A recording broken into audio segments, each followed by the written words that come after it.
Muy buenas tardes, bienvenidos a la Academia Mexicana de la Historia. Como siempre, es un gusto recibirlos en una conferencia más aquí desde nuestra academia y como cada semana, pues les enviamos saludos a todos aquellos que nos ven y nos escuchan en la Ciudad de México y en las distintas entidades de nuestro país, igual que en los países de América Latina. Así que esta tarde voy a dejarle los micrófonos al doctor José Antonio Serrano, coordinador junto con el doctor Luis Jauregui de este ciclo, pues para que nos presente a nuestro ponente de esta tarde. Doctor Serrano, tiene usted la palabra. Perfecto. Muy buenas tardes. Bueno, en primer lugar, la bienvenida, como siempre, agradecemos a la Cana de la Historia desde el Colegio de Michoacán, el Instituto Mora y todas las instituciones ahora reunidas, pues con esta conferencia sobre el ciclo Todos ponen, pero todos pagan. Y es para nosotros continuar, pues, este diálogo que, pues, hay un interés de distintos grupos políticos, económicos, de tener elementos para discutir una reforma fiscales o varios cambios fiscales muy importantes. Y en ese sentido, la Academia Mexicana de la Historia, pues es un espacio especialmente importante para generar, promover y dar también algunas opiniones fundadas sobre distintas temáticas a lo largo de la historia.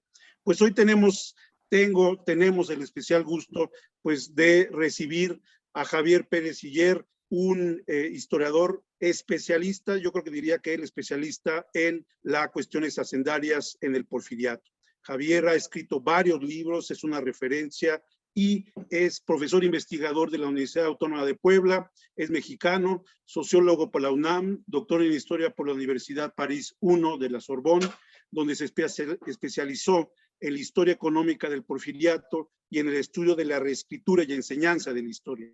Javier tiene entre sus obras más importantes la instauración de un régimen fiscal, base de la oligarquía porfirista, correspondencia México-Francia, fragmentos de una sensibilidad común, el sueño inconcluso de Émile Bernard y su palacio legislativo, hoy monumento de la revolución, y en francés, la Economía Financiera de México, publicada en 2003. Ha impartido cursos en muchas universidades del país y también del extranjero, y desde 1996 profesor investigador en el Instituto de Ciencias Sociales y Humanidades Alfonso Pérez Pliego de la Benemérita Universidad Autónoma de Puebla, donde es responsable del cuerpo académico México-Francia, Presencia, Influencia y Sensibilidad, y fundador y director del Laboratorio Virtual de México y Francia. Pues es para nosotros un gusto, Javier, que estés con nosotros. Realmente nos has acompañado en todo este ciclo de conferencias. Ha sido especialmente importante tu participación y bienvenido y gracias. Te damos la palabra, Javier. Gracias. Muchas gracias, José Antonio, y muchas gracias a Luis Jauregui por haberme invitado a compartir con ustedes esta temática que hoy es de actualidad. Si pensamos en que a cada revolución social o electoral inclusive corresponde un reacomodo, una reorientación de las acciones del gobierno hacia la sociedad. Así lo vimos en la independencia, así lo vimos después en la Revolución de Reforma, así lo vimos en la Revolución Mexicana, en las Cardenistas, y así lo vimos después, o lo veremos, si hoy la revolución electoral que has puesto la 4T en el gobierno, si hoy este gobierno desea consolidar ese proyecto, debería de hacer una reforma hacendaria. Por ello, saludo que en el seno de la Academia Mexicana de Historia se ventilen problemas del pasado, aunque sean especializados y engorrosos como lo son la historia fiscal, para entender el presente. Y quisiera iniciar con esta caricatura que presenta aquí a 4 ministros de Hacienda, bueno, a 3 ministros de Hacienda, es en 1892, en el momento en que hay una gran crisis en México, y muere en el 91 Manuel Dublán. Porfirio Díaz llama a Benito Gómez Farías, que es el que tiene... Doctor, perdóneme que yo le interrumpa, no estamos viendo sus imágenes. Comparta su pantalla con el auditorio, por favor. Perdón.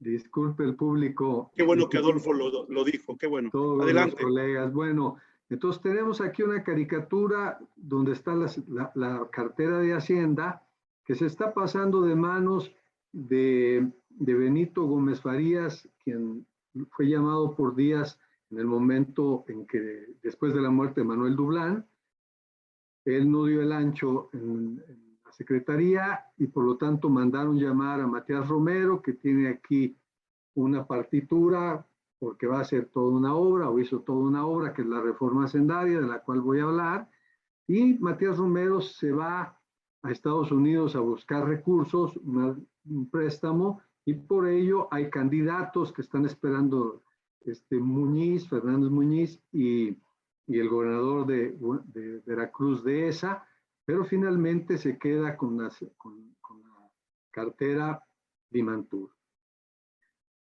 Eso es una representación de la fiscalidad, efectivamente, y hablar de la crisis fiscal y de reforma hacendaria implicaría empezar a pensar en un concepto que sería el concepto de crisis fiscal y una actitud o una acción gubernamental que sería la reforma hacendaria. Es decir, una acción que se funda en una serie de consideraciones, de estudios, de evaluaciones, de apreciaciones y de propuestas que se traducen en negociaciones, iniciativas de ley, instituciones y en prácticas de gobierno que impactan a la sociedad. Y en este momento, en el momento del porfirismo, impactan al porfirismo y le dan una definición al régimen porfirista. La crisis fiscal es signo, consecuencia y causa de la larga transición del sistema fiscal de la Real Hacienda al sistema de la Hacienda Pública Nacional. ¿Qué significa eso de transición? ¿Realmente se transformó el sistema de la Real Hacienda en el siglo XIX? ¿Desde cuándo podemos hablar de un sistema fiscal nacional y de un Estado nacional consolidado? Aquí trataré de exponerles la reforma hacendaria, cómo se consolida y consolida esta transición. En esa transición, no solamente es a nivel fiscal, sino es un ejercicio, ejercer la fiscalidad es un ejercicio de la soberanía. En el virreinato, la soberanía de la corona, del rey, a partir de la Real Hacienda. Desde la independencia, la soberanía se construye de otro tipo y se gobierna de otra manera. Y es ahí donde vamos a ver esta soberanía, cómo adopta, qué formas adopta. Y así lo creían en 1867 los que conquistaron la segunda independencia. Lucharon por restaurar la república, como lo afirma la historiografía. La base de la soberanía republicana es diferente a la base de la soberanía del imperio. La autoridad republicana sobre la economía responde a un mandato que toma su legitimidad del poder, en el caso de Juárez, en las leyes de reforma y en la Constitución del 57, y en haber vencido al imperio. En el de Díaz, que vamos a ver, el porfirismo, es la revolución de Tuxtepec que lo hace subir al poder, y esta garantiza el ejercicio de la autoridad desde la Secretaría de Hacienda. La forma de ejercer esa soberanía a través de la reforma hacendaria va a ser entonces el objeto de esta charla. Primero, ya pensamos un poco la crisis fiscal y el deficiente. Vamos a ver cuáles fueron sus causas, las iniciativas para resolverlas, las representaciones que se hacían los hombres de la época, y vamos a ver, claro, los límites que ellos tenían. Después, voy a exponer un poco la reforma hacendaria de Romero, en qué consiste, los aspectos que toca, cómo se fue desarrollando. Y para ello, pues no voy a extenderme en esto porque es muy vasto, sino voy a dar simplemente 3 ejemplos para descubrir cómo va progresando esta reforma entre 68 y 96, los resultados. ¿Cuál era la situación fiscal entonces cuando llega el gobierno y trata de restaurar la República? Aquí tenemos una representación de la época en donde vemos también a Matías Romero en donde que encuentra una caja vacía, el tesoro completamente vacío. No hay ingresos.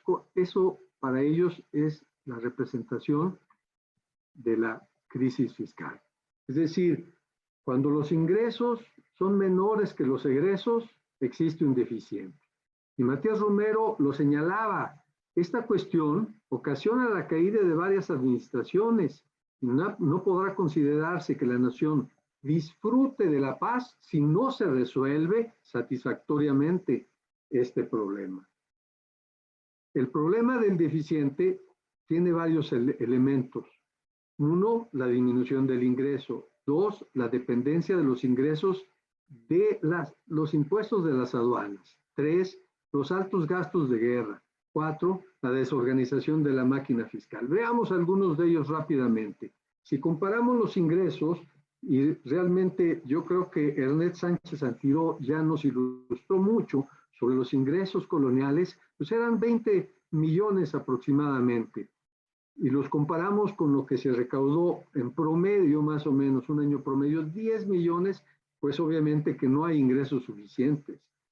Si vemos la estructura de los ingresos, nos damos cuenta, vinculándolos o uniéndolos para simplificar, en los más productivos o los ramos más productivos, que sería la minería, el comercio interior, el comercio exterior, y obviamente los tributos que desaparecen, nos damos cuenta que el comercio exterior tiene 2/3 partes. Eso vulnera, obviamente, los ingresos. Y por último, la estructura del gasto, pues no había posibilidades de hacer frente a la guerra, a las sublevaciones, a las invasiones, a hacer frente a las intervenciones, si no se financiaba el ejército, y es el que más absorbió el presupuesto. Ahí lo vemos, 70%.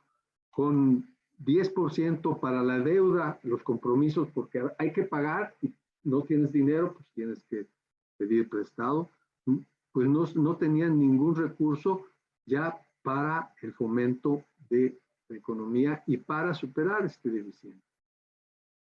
Francisco Bulnes había definido esta situación del siglo XIX como que este deficiente permanente y eterno debilitaba a los gobiernos. Si era más del 25%, decía, y hay una revolución, el gobierno cae y toda la deuda pasa, sube otro gobierno y la deuda pasa al siguiente. Si hay más del 25% del dinero, el deficiente es menor, entonces queda el gobierno. Es una manera caricatural de hacer.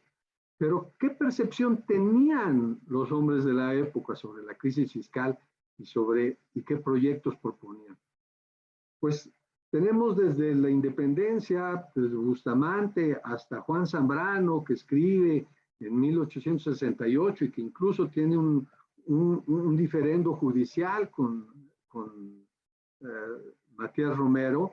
Todos proponen diferentes cosas para solucionar el deficiente. Y estas podrían ser resumidas en los problemas administrativos. Por ejemplo, algunos veían que había que arreglar, mejorar los aparatos de Hacienda, había que mejorar la tesorería, había que poner inspección en cómo funcionan ellos. Otros habían que pues, transformar la contabilidad en estos de haber y deber, o cambiarlo al sistema de contabilidad doble, y otros como Vicente Ortigosa, que ha bien estudiado Carlos Becerril, planteaban que lo más importante era un buen sistema de administración, más allá de los gobiernos. Otros veían que lo importante eran los cambios en los impuestos. Sin embargo, aumentar un impuesto, bajar un impuesto, reducir un impuesto, pues generaba menos ingresos, entonces no podía solucionar. Algunos decían, reunamos todos los impuestos en uno solo, es decir, si la sociedad tiene que contribuir con una parte de su riqueza, de sus propiedades, a mantener al Estado, entonces pongamos un solo impuesto. Es lo mismo que planteaba Gorostiza en 1838, en el momento en que se da la guerra de los pasteles y los puertos del Golfo están bloqueados y tomados, sobre todo Veracruz, por los franceses. ¿Qué pasa? Que dice, tenemos que hacer un impuesto interior, porque si los impuestos, y dependemos de los impuestos de importación, pues el gobierno se viene abajo. Son algunas de las propuestas que tenían. La reducción de gastos, pues sí, hay que reducirlo a lo absolutamente necesario, ciertamente. Hay que hacer que nada más lo indispensable para que el gobierno pueda existir, pero ante una sonada, ante una sublevación, ante una guerra exterior, como se presentaron durante el 19, pues había que obtener dinero para pagar al ejército. Entonces, tampoco era una solución. Otros decían, lo que pasa es que la hacienda, los partidos llegan y orientan los impuestos, orientan los gastos, o de plano se van a las aduanas, por ejemplo, un ejército, y se apropia de los ingresos. Hay que quitar este tipo de práctica y crear una política de Estado en donde los ingresos se gasten en lo que sí tiene que gastar y lleguen como tengan que llegar. Hoy podríamos decir esa política. La deuda era otro de los arbitrios que tenían. Arreglar la deuda pública y entonces conseguir más dinero, pero eso implicaba más compromisos con los acreedores. Y los acreedores ya tenían confiscadas tantos recursos de los ingresos, las aduanas sobre todo, o las rentas, algunas rentas como las alcabalas, etcétera, para pagar los avances que daban los prestamistas, que en un momento dado algunos propusieron, ¿qué tal si hacemos un banco?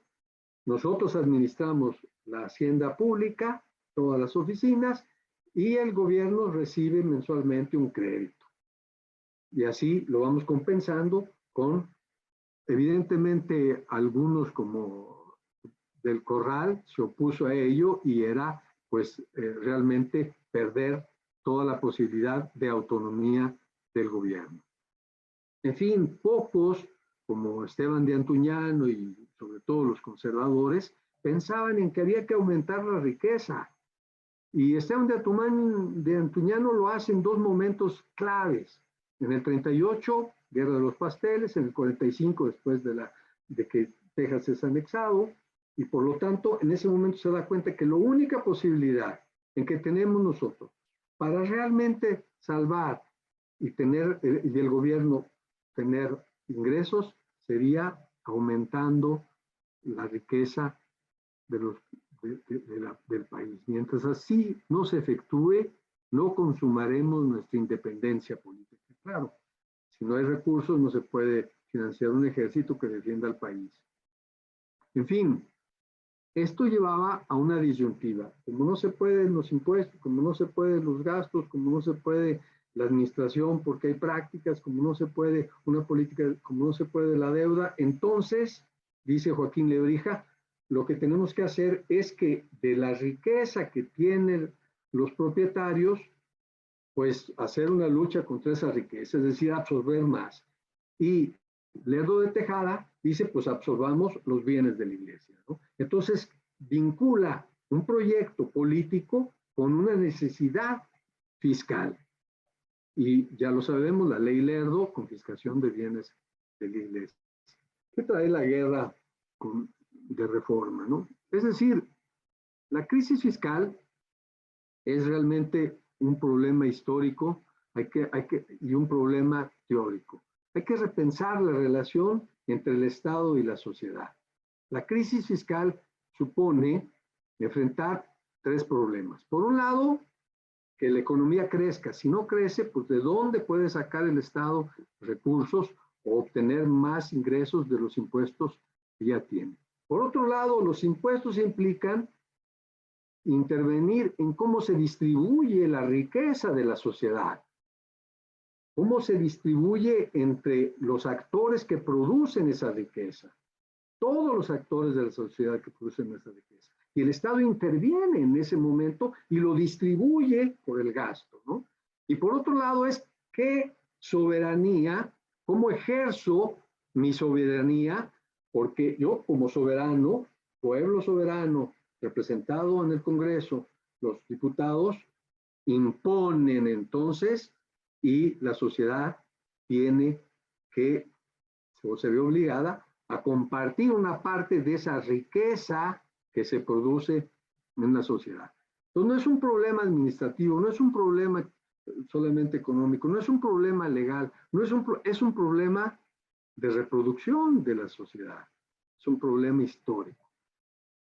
Así lo entendían un poco en la época. Si nosotros vemos estas pequeñas lecciones elementales de economía política de Guillermo Prieto, que publica justamente en este momento, y es un compendio ya de su experiencia de todos los años, él justamente plantea qué es lo que es el tributo.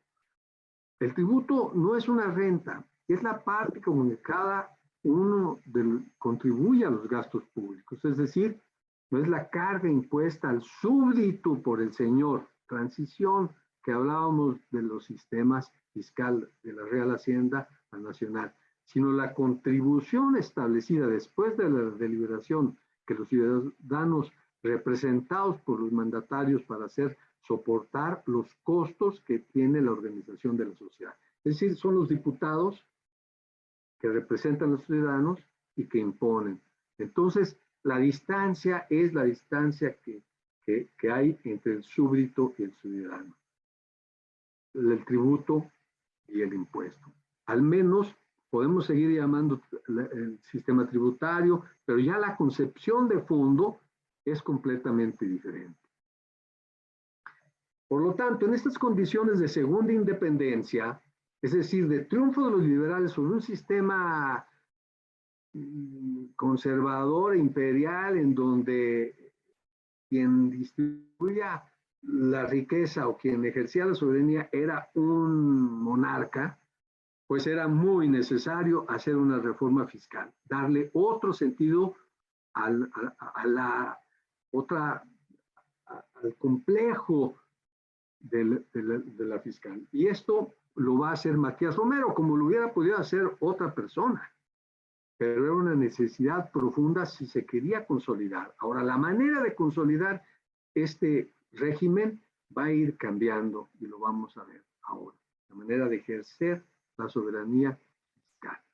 Matías Romero llega a la Secretaría de Hacienda después de haber estado en Estados Unidos 8 o 9 años defendiendo al régimen itinerante de Juárez y haciendo que sea reconocido o que fuera reconocido por Washington, ¿no?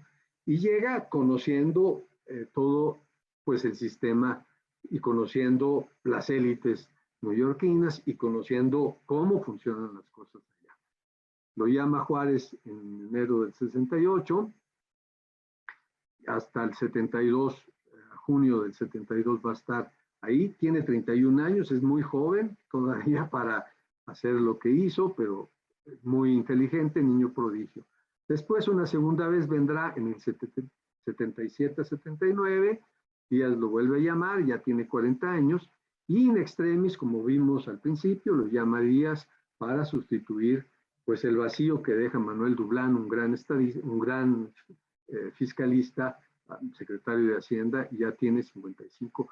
Es Matías Romero quien condensa y estudia a la manera de un historiador, estudia todo lo que se ha hecho de la historia fiscal de México desde la colonia hasta 1870.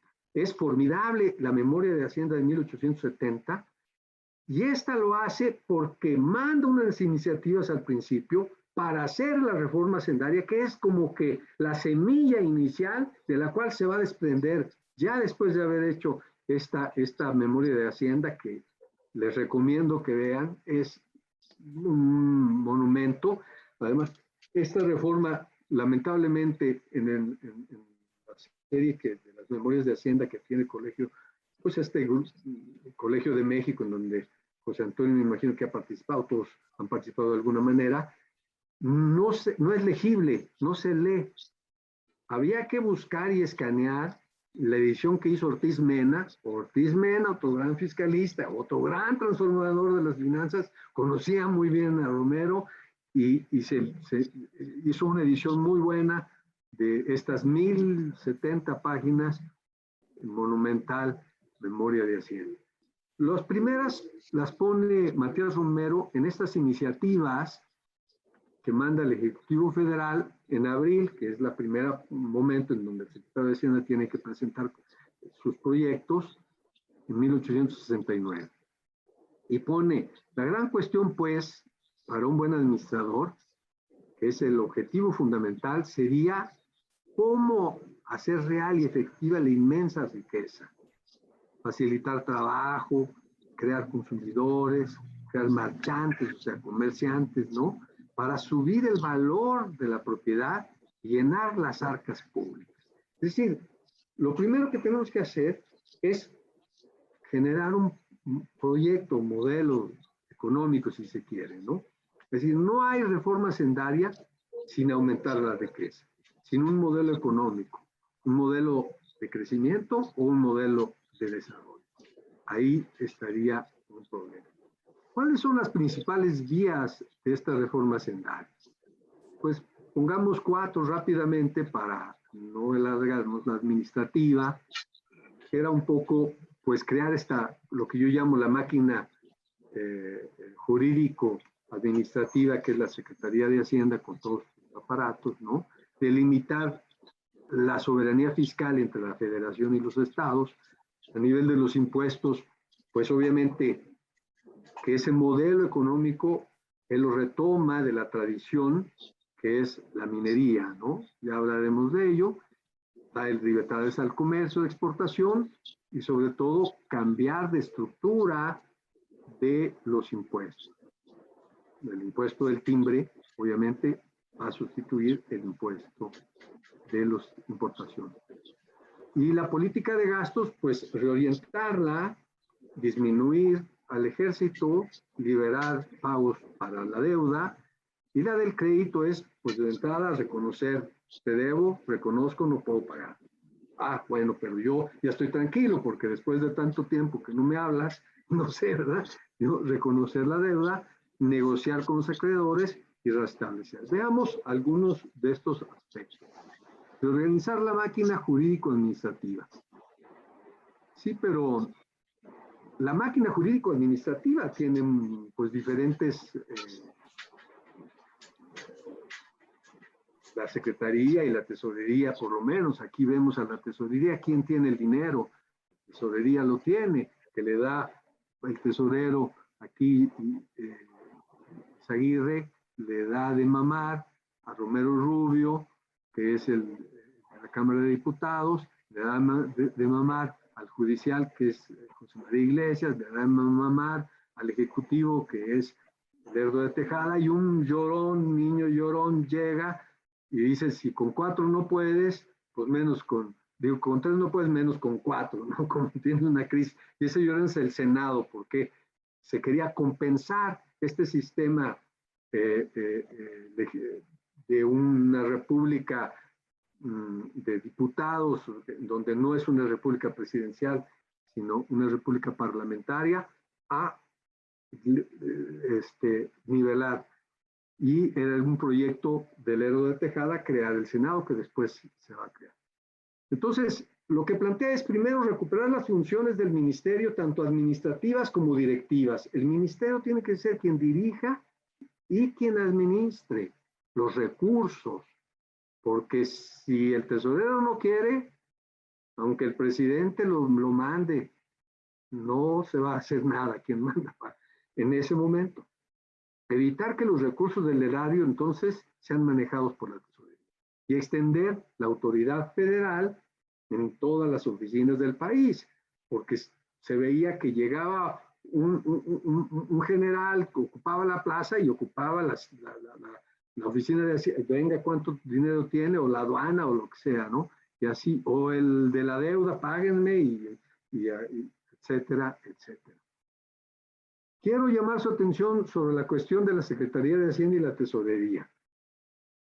Matías Romero, en 1869 y 70, establece varias leyes y reglas de cómo debe de funcionar la tesorería, que lo hacen impopular y que le ponen en contra a una gran parte de los diputados y que terminan finalmente provocando su renuncia. La tesorería, dice, se tiene que ser una de las secciones de la Secretaría de Hacienda. ¡Buf! ¡Qué ofensa! Quien manejaba el dinero ahora va a ser un pobre lacayo del secretario de Hacienda. No puede ser, ¿no? Ese rebatinga se dice, ok, ustedes, y esto lo hace ya cuando regresa con Díaz, después de la revolución de Tuxtepec, y por lo tanto con otra legitimidad, y por lo tanto con otro poder. Y dice, no, la tesorería se va a ocupar ahora de coordinarse con la Oficialía Mayor para que se revisen las cuentas. De ella, revisar las cuentas a través de sus 5 secciones de las oficinas foráneas y de supervisar la contabilidad de las oficinas que están en la Secretaría. Es decir, ella se va a ocupar nada más de checar la administración y ver cómo se hacen las cuentas. Y de ahí que las cuentas públicas, a partir de 81, van a ser tomos y tomos y tomos que vamos a tener, y se va a arreglar la cuenta desde el 76 hasta el 79.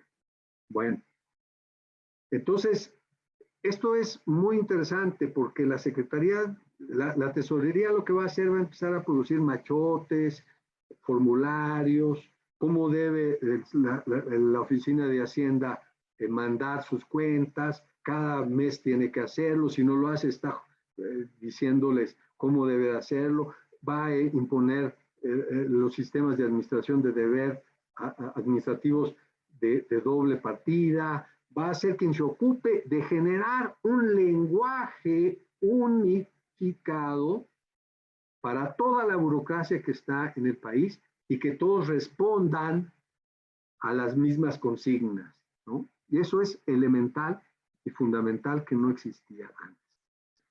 Veamos la vía propiamente fiscal. La vía propiamente fiscal,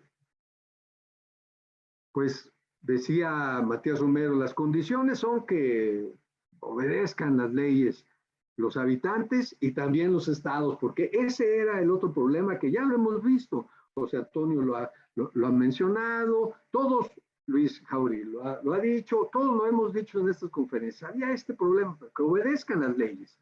Que obedezcan las leyes. Aquí vemos a Matías Romero poniendo qué es lo que falta para el presupuesto, pues no, es 11 millones, pero en medio el uno chiquito es una silla que es la silla presidencial y es 36,000 pesos, ¿no? Bueno, es una manera.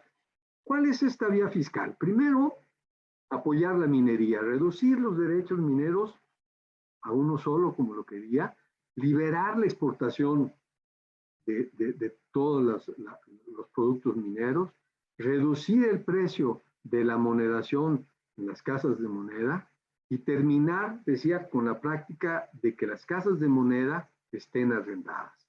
El segundo era al comercio interior. Por un lado, suprimir las alcabalas y compensar, reduciendo, o eliminando la contribución federal, y a la vez crear un impuesto interior, que es el impuesto del timbre, que se extendiera a todos los actos comerciales y al consumo poco a poco lo vamos a ver, que se extendiera lo más al comercio. Y el comercio exterior, era la libre exportación de productos nacionales y reducir tarifas a las importaciones, vigilar el contrabando, fomentar sobre todo las comunicaciones entre los puertos, es decir, el cabotaje. La vía del gasto, bueno, pues la vía del gasto te enfrentas, que es la Cámara de Diputados, aquí vemos a Romero Rubio repartiendo 10 millones a Ignacio Mejía, que es el ministro de Guerra, y 100,000 pesos a Blas Valcárcel, que es el de Fomento. Bueno, ¿quién es el que entrega el presupuesto a la Secretaría de Hacienda o en base a qué? ¿Se atiene realmente a la ley o no? Entonces era reducir los costos de la recaudación el gasto en administrativo, ahí vamos a ver una caricatura más adelante, disminuir el presupuesto de guerra de 80,000 soldados a 20 es suficiente, pero hay que modernizarlos, hay que darles una escuela, hay que hacer una fábrica de armamentos, y esto se va a hacer durante el gobierno de Manuel González. Parece ser que la fábrica de armamentos se está vendiendo ahora, ¿no? En Santa Fe. Pero bueno, y fomentar caminos, ferrocarriles, telégrafos, y obviamente subvencionar vapores que vayan a las costas. Aquí vemos en la caricatura a Mejía, que está dentro del Tesoro, y a Valcárcel, que no alcanza, y vemos al otro Mejía, a Francisco, que es secretario de Hacienda, que pues no sabe cómo acomodar a los dos. La vía de la deuda y del crédito. Pues Romero lo que hacía, como no había, pues le manda a Juárez, que vemos en la caricatura arriba de la escalera, al cartero, a la viuda, al policía y hasta al secretario de Justicia y Educación, que es a Ignacio Manuel Altamirano, y los manda a la deuda flotante, la deuda interna, que es, pues hay que reconocer la deuda, hay que hacer almonedas y que la Contaduría Mayor pague la deuda, pagar los bienes con los bienes nacionalizados, aprovecharlos para pagar la deuda interior. De esa manera se podía tener ingresos y pagar puntualmente. Y el problema de la Hacienda es que los ingresos llegan desde las oficinas en determinadas épocas del año, y el gobierno requiere tener todo el año dinero en efectivo. Entonces proponía emitir 18 millones en bonos del Tesoro y gastarlos 1/12 cada mes, pero que esos fueran aceptados para el pago de impuestos en todas las oficinas de la Federación. Es el mismo contrato igualito el que se establece cuando se funda el Banco Nacional de México, Banco Nacional Mexicano. El mismo contrato se da después de la crisis bancaria del 84. Es el inicio. Pablo Macedo se pregunta, en 1900 se realizó este plan de verdadera regeneración económica y fiscal, y dice, no, pues se desfiguró, en muchas partes fue estéril, es más, fue frustráneo, que es una palabra que no conocía, pero bueno, en fin, no se usa, no se emplea mucho. Pero obviamente es otra época, obviamente que él justifica, Pablo Macedo, a su mentor, que es Limantour. Vamos a ver 3 momentos para evaluar un poco cómo se desarrolla esta reforma fiscal. La primera va a ser qué bases tiene esta reforma. La segunda, el corazón mismo de la reforma, que es el impuesto a la renta del timbre, su expansión. Y la tercera sería algo que pues la mayoría conoce de aquí, han trabajado mucho, que serían las alcabalas, ¿no? En las bases de la reforma decía, pues por un lado ya vimos, reconoce las deudas, las paga con bienes nacionalizados. Por otro lado, hace un nuevo arancel, en 1872 inicia un arancel el más liberal de todos. Por otro lado, reduce los sueldos, no paga las quincenas, como decía. De hecho, Zambrano le dice, caray, tú te cobraste cuando llegaste de Washington aquí las quincenas atrasadas que te debíamos haber enviado a Nueva York y a Washington, fuiste el primero en hacértelas pagar y nosotros no, y pues etcétera, hubo ahí un contencioso. Reorganizar los gastos bajan del presupuesto de 48% al 25% entre este periodo, 68 a 82, consolida la maquinaria jurídico-administrativa y el fomento a la minería. Me voy a detener en estos 2 últimos puntos. El primero sería cómo se consolida la máquina jurídico-administrativa. Bueno, ya vimos el problema de la tesorería, lo dejamos aparte, centraliza todo en la dirección y la administración, ya vimos en la tesorería, pero la dirección y las mejoras las va a hacer la Secretaría de Hacienda, ¿no? A partir de la administración central. La Secretaría tiene la administración central y tiene por otro lado las oficinas foráneas. La administración central está en la Ciudad de México, tiene diferentes departamentos y secciones que están comunicados con las direcciones que tienen la relación con las oficinas foráneas, aduanas, oficinas de Hacienda, casas de moneda, administración del timbre, oficinas de correo, telégrafos, etcétera, ¿no? Y de esa manera trata de controlar las oficinas foráneas a partir de las direcciones y sobre todo de una gendarmería, una playa de visitadores o de inspectores que llegan a las aduanas, a las oficinas de Hacienda en los estados, a ver en Guaymas cómo estuvo la cosa aquí, y luego reportan que el pobre lo encarcelaron porque no estuvieron de acuerdo en que le reclamara al jefe y el pobre, bueno, en fin, hay casos muy interesantes, ¿no? Y claro, sobre todo, extender la autoridad fiscal a todo el país, es decir, crear oficinas en todo el país y extenderlas. Por otro lado, el fomento a la industria minera. Reducir los derechos, ya lo habíamos visto, libertad de exportar oro y plata en pasta. Esto es bien interesante porque los mineros tenían que ir a las casas de moneda, ahorita lo vamos a ver, a llevar su mineral y luego regresar con el dinero. Y en los caminos y la inseguridad y todo, pues se perdía mucho. Reducir los derechos de la moderación al costo de esa operación, libertad para que los particulares puedan hacer el apartado de metal, saber cuáles son buenos, etcétera, hacer que las casas de moneda vuelvan a poder del gobierno. Entonces, las casas de moneda, pues ese sí fue un gran problema. Me voy a centrar en ello nada más porque son los actores más importantes de lo que pone un obstáculo a toda la vía fiscal de Romero. Él mismo lo dice, los arrendamientos de las casas de moneda ahogan en su cuna a la industria más importante de la República. Decía, donde hay una mina que trabaje, la mina ofrece empleos a varios mineros. Estos ofrecen consumo a la producción agrícola y a la producción y al comercio de mercancías de manufactura. La producción minera es lo más importante para desarrollar, pero para ello pues hay que liberarla, ¿no? Y las casas de moneda estaban arrendadas. ¿Y qué consecuencia tenía?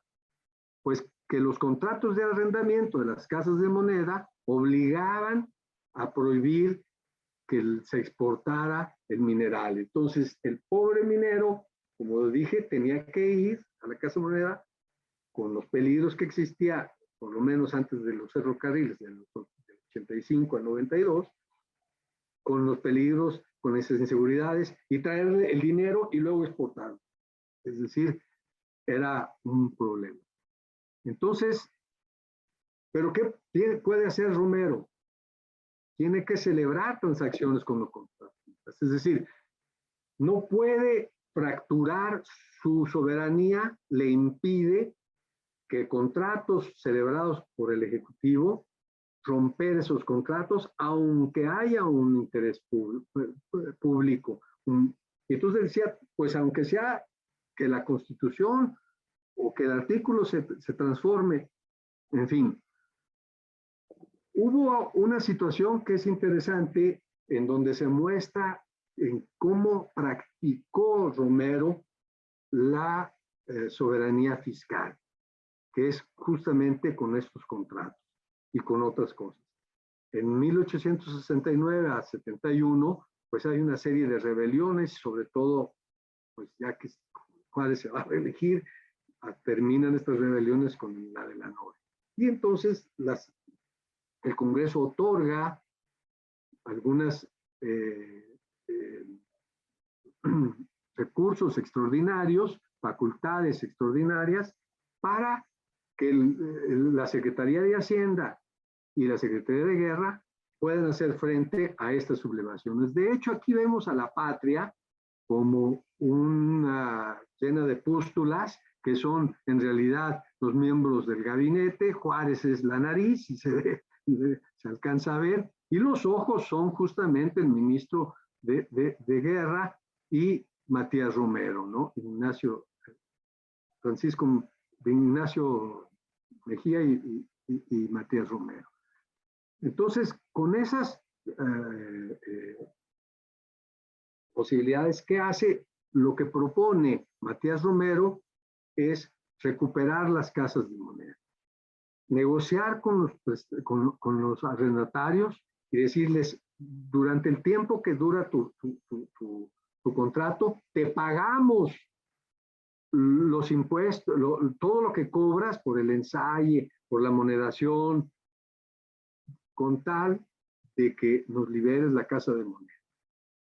Y poco a poco, en el 80, la de Durango, la de Culiacán, la de Hermosillo, la de Álamos, las puede recoger Romero. Y después, entre el 73 y el 75, Francisco Mejía puede recuperar las otras, a excepción de la Ciudad de México. Había 11 casas de moneda, como se ve aquí en las más importantes son las de México, la de, obviamente, Guanajuato, Zacatecas, San Luis Potosí, había, bueno, la de, ¿qué es? Guadalajara, de Durango, etcétera, etcétera, ¿no? Y esas casas de moneda, pues, tienen una importancia menor, las de arriba, y más aparentemente fácilmente, pero la de México no se pudo en el 77. Sin embargo, Matías Romero, con la negociación que hizo, baja justamente la posibilidad de este impuesto que yo le pongo venta, que es para poder exportar, necesitas amonedar, hacer el ensayo, todo lo que las casas de moneda cobran, de 7.5 lo baja a 5% y negocia él en 72 a 0.5%, pero no pudo mantenerlo porque cae Romero justamente por la oposición de los contratistas de las casas de moneda. Y justamente lo entendemos, ¿por qué? Porque en el último momento, el gobierno de Lerdo de Tejada y Francisco Mejía, que había recuperado las casas de moneda, tiene que dar otra vez en arriendo. Ahorita vemos eso. Pero a lo que voy es a que en el 82, con la crisis de la baja de la plata, del 82 al 84, lo que sucede es que la conferencia que va a tratar de solucionar la crisis, y donde están representados muchos mineros, ella va a reducirlo al 0.5% que tenía. Después va a aumentar la Limantur y va a terminar en 2.5. En fin, pues la recuperación fue efímera porque, como dije en el 76, para hacer frente a la revolución de Tuxtepec, pues Francisco Mejía tuvo que avanzar las casas de moneda otra vez, avanzar los contratos por 854,000 pesos. Es decir, vendieron la gallina por oro, ¿no? Y esto se siguió arrendando hasta 1895, que regresa Matías Romero en el 92 y que establece poco a poco acabar con los arrendamientos. ¿Y cuál es el resultado? Efectivamente, la producción minera fue el catalizador de la economía. Y aquí lo vemos como justo en el periodo de 1892 a 96, la producción media son casi 56 millones de pesos, mientras que en el periodo anterior eran de 39, es decir, aumentó casi el 70%, ¿no? Que no había aumentado muy poquito, 3%, 30% o 3% aquí en esta parte, hasta llegar a que México se convirtiera en el primer productor de plata y quinto productor de oro para 1910. El corazón de estas reformas es el impuesto del timbre. La nueva ley del timbre que Romero impone en 1870-71 y que empieza a regir en el 72, pues no nada más concierne, ahorita lo vamos a ver, a determinados, su base fiscal es limitada, pero no se puede ni siquiera llevar a la práctica porque no había las máquinas para hacer las estampillas, ¿no? La oposición fue tal en el 75 que en uno de los planteamientos del plan de Tuxtepec era quitar la injusta ley del timbre. Justamente esta es una caricatura de uno de los periódicos porfiristas dirigido por Vicente Riva Palacio, que es el Ehuizote, y le están tirando durísimo al gobierno de Lerdo de Tejada y sobre todo a la ley de timbre. Sabemos que Díaz la va a continuar. ¿En qué consistía? Era este viejo impuesto del papel sellado, del cual ya se ha hablado, que legitima o da legitimidad a cualquier intercambio, transacción que se haga entre particulares. La ley del timbre decía ahora que en lugar de papel sellado se usara estampillas como las tienen puestas en la cara ministros que van a ser traspasados, en traspasos, como dice el primer artículo de la ley del timbre, van a tener que utilizar estas estampillas. Y estas estampillas que ya se empiezan a hacer a partir del 75, van a ampliar su base fiscal ya no a las transacciones, sino a ciertos productos.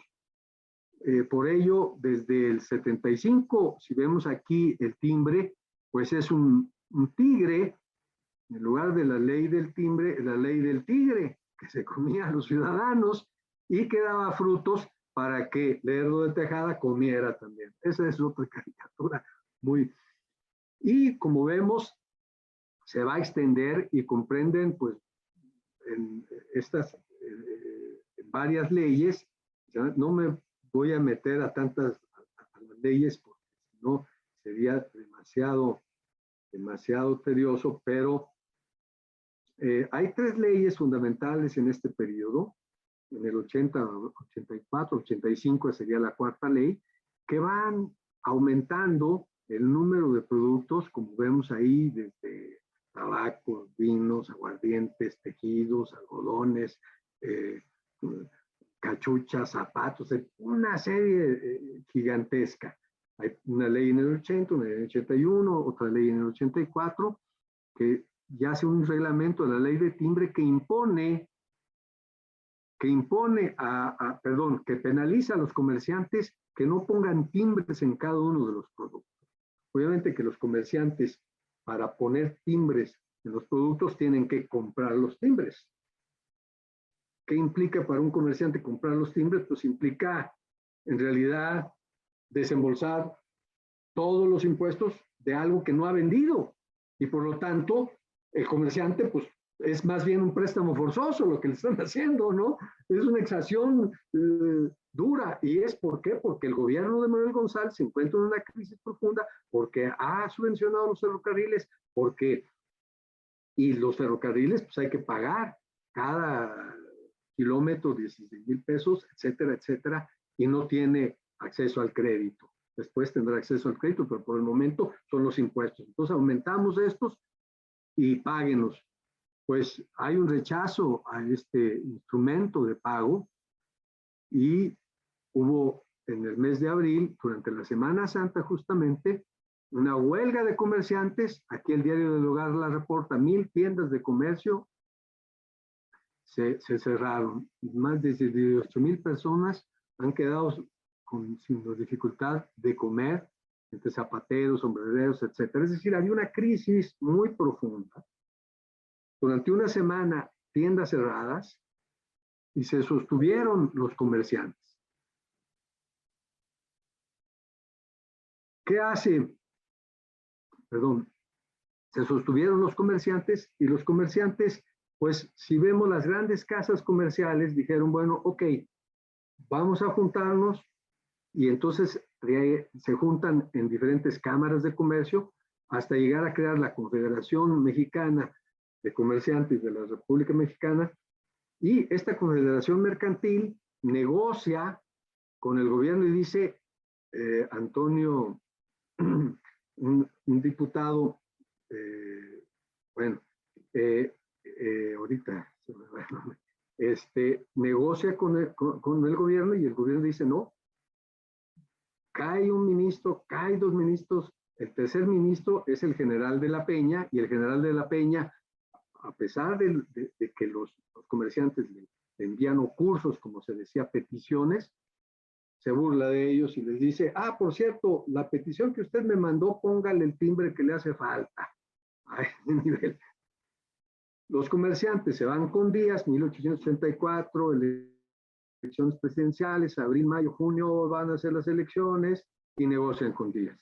Y entonces Díaz les dice, ok, yo llego y voy a hacer una nueva ley del timbre. Y esta ley de timbre se discute justamente en la Cámara de Diputados el 14 de abril de 1885. Y los pequeños comerciantes que tienen que pagar ahora una nueva ley del timbre porque va a cambiar el sistema de pago de esta nueva. Ya no es un timbre, ahora va a ser en el cuaderno donde lleva su contabilidad, van a poner los timbres adecuados, van a pagar al final del mes y para eso va a haber inspectores que van a venir y van a ver, etcétera, etcétera. Y todos los pequeños comerciantes y el pueblo en general dice sobre quién va a recaer esto, se hacen manifestaciones de protesta y estudiantes que arengan a las masas y que son encarcelados. Es a partir de ese momento como Porfirio Díaz, cada vez que hay una ley de impuestos que aumentan los impuestos, va a utilizar frenar las manifestaciones y antes de las manifestaciones frenar a las prensas. Es decir, es esta la política dictatorial, la ley Mordaza, la ley de psicología, como se llamaba. Regresa Matías Romero en 92 y va a ampliar la ley del timbre. Matías Romero, a diferencia de Díaz, que había presentado su informe a la Cámara de Diputados, él llega en mayo y en abril lo había presentado Díaz, había pintado a la patria esplendorosa, él la pinta toda escuálida, hay una gran crisis económica por baja de la plata, crisis de cosechas por las plagas, de langostas. El gobierno se ve obligado a buscar nuevos ingresos. Y Matías Romero entonces empuja otra vez su reforma, economías de gastos, extensión del impuesto de timbre, recuperar las casas de moneda y arreglar la deuda pública, y para ello pide un préstamo de 3 millones de pesos que es autorizado por el Congreso. Ya el Congreso ya no repela, ya en este momento ya es más dócil. Y es más dócil porque, pues, porque en el 92 se aprobó la ley que permite la reelección indefinida del presidente y ahorita veremos cómo participa el Limantur en ley.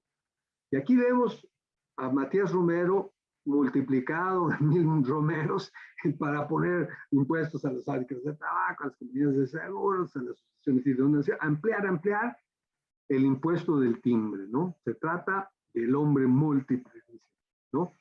Si vemos en esta pequeña cuadro, que disculpen si no se ve mucho, aquí viene la fecha en que se hace el impuesto y aquí viene el porcentaje que va a tener, pues, en el largo periodo, ¿no? Solamente del 67, no del 61. El 61 es la contribución federal, el papel timbrado en el 63, el timbre por aduanas del 85 a 903, y luego ya los timbres particulares, ¿no? La clave está en que el papel timbrado, al interior del papel timbrado, se introduce este impuesto que pagan todos los comerciantes en la venta, ¿sí? Ahí está. No es solamente la contribución federal. Está escondido en ese lugar. Había que entender muy bien y me costó mucho esfuerzo hacer. Pero no solamente ampliar, sino fortalecer las oficinas de Hacienda. Y entonces dice, antes había una sola administración principal en cada estado, ahora son 53 con hasta el 92 con Matías Romero. Con Limantur va a haber 56, solo 3 a aumentar. Ya la maquinaria jurídica está funcionando muy bien. Pero no solamente son las administraciones principales, sino también hay las subalternas, las agencias, los expendios, y también puede usted comprar su su timbre en las oficinas de correo o de telégrafos, que son más de 3,000 en la República. Es extender la soberanía fiscal a todo el país. Ah, y habrá multas.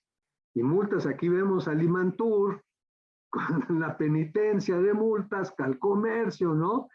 Y Próspero Glogner, que es el representante del Banco Blaise-Roder, que ha prestado a Dulán y que está cobrando en ese momento y está orientando como el Fondo Monetario Internacional cómo se orientan las finanzas. Dice, la administración del timbre es la más completa administración y la mejor organizada en todo el país. Ella cuenta con un numeroso cuerpo de inspectores y puede, sin pérdida de tiempo y sin grandes costos suplementarios, encargarse de la creación de nuevas contribuciones. O sea, ellos ya veían cómo orientar.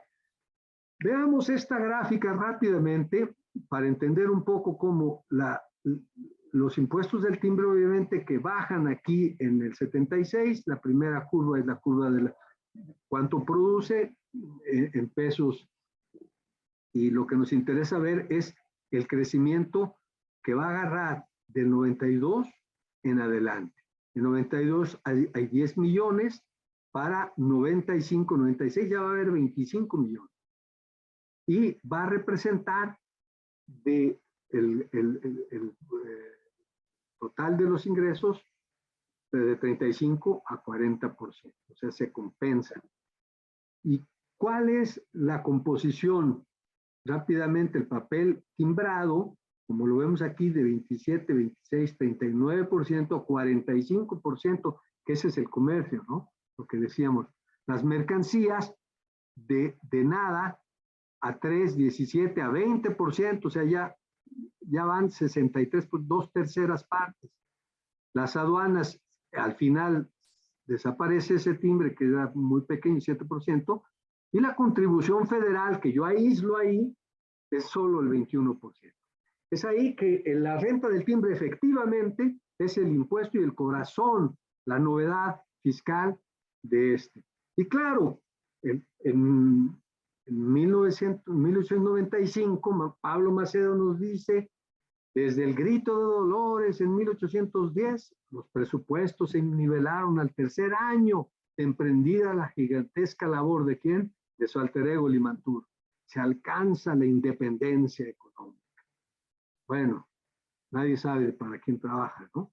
Entre 1891 y 95, entonces, el producto sube, como lo mencioné, y llega en el 97 al 40% de los ingresos del Estado.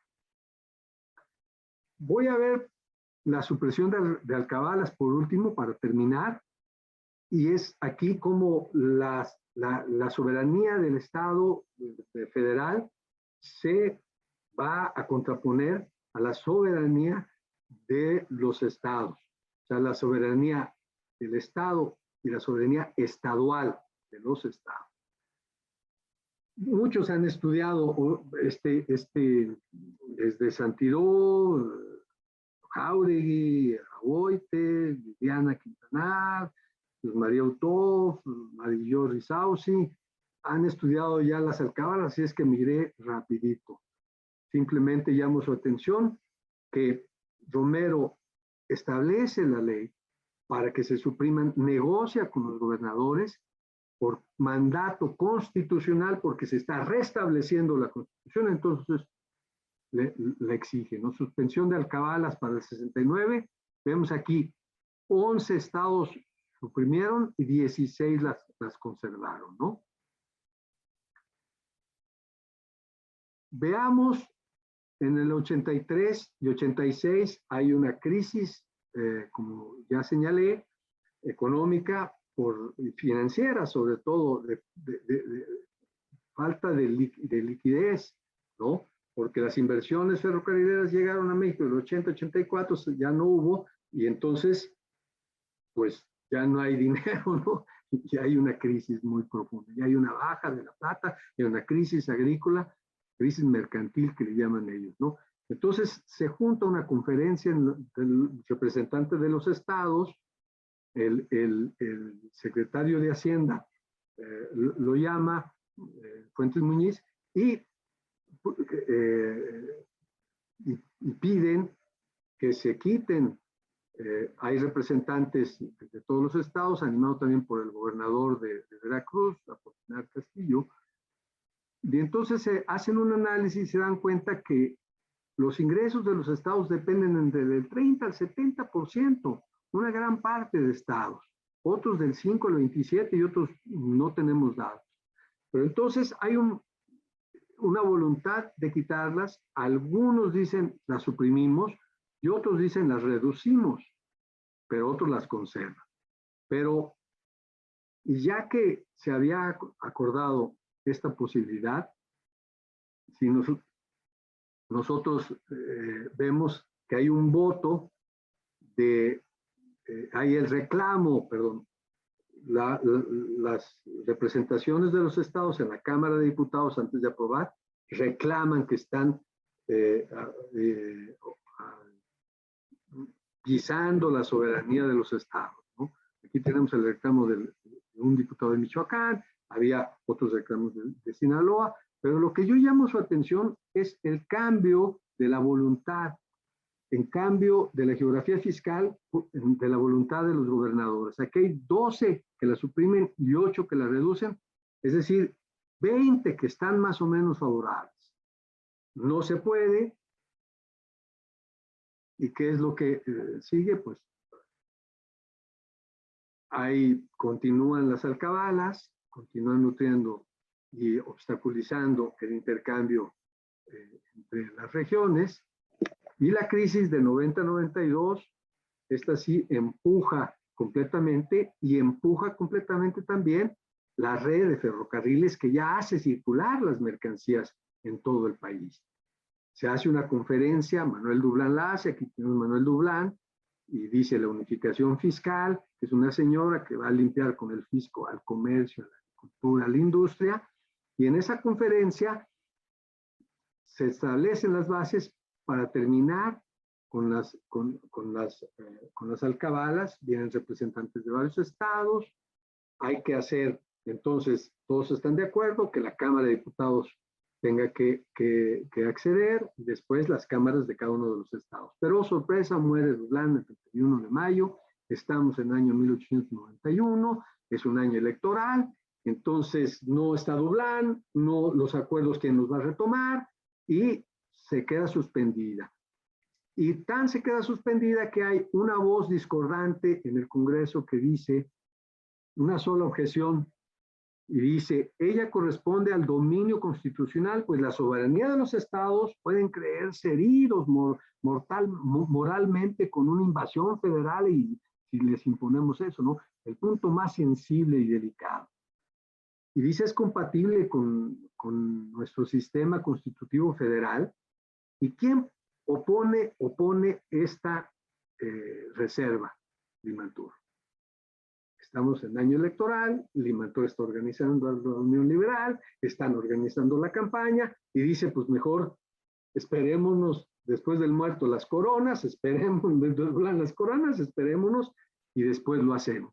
Y efectivamente, Limantur logra suprimir las alcabalas, genera ya no todo este proceso de concertación, ya estaba hecho, no reconoce el trabajo que ha hecho ni Dublán, ni Muñiz, ni Romero, se lo absorbe a él, y además con el argumento en la ley que va a abolir las alcabalas, dice que ese sistema es para los pueblos de escasa vitalidad, y sobre todo para los gobiernos que carecen de un vigor necesario, ¿no?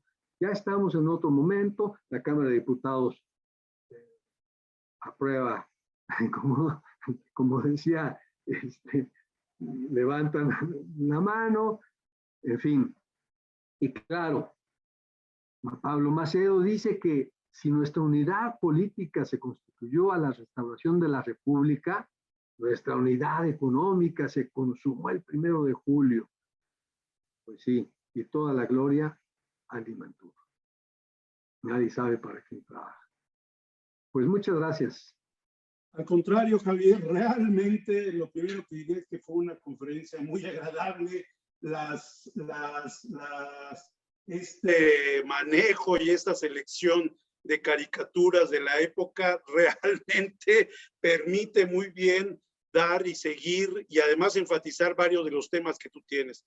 Por ejemplo, la ley del tigre. Pero bueno, alentamos mucho a todos, tanto en el Facebook como aquí en la mesa que tenemos nosotros. Manden sus comentarios, también sus felicitaciones, obviamente. Esperamos. Mientras tanto, Javier, realmente de veras me gustó mucho, cumple con todos los objetivos que hemos planteado para este ciclo de conferencias, ver desde el punto de vista administrativo, nuevas figuras además, ministerios, muy interesante.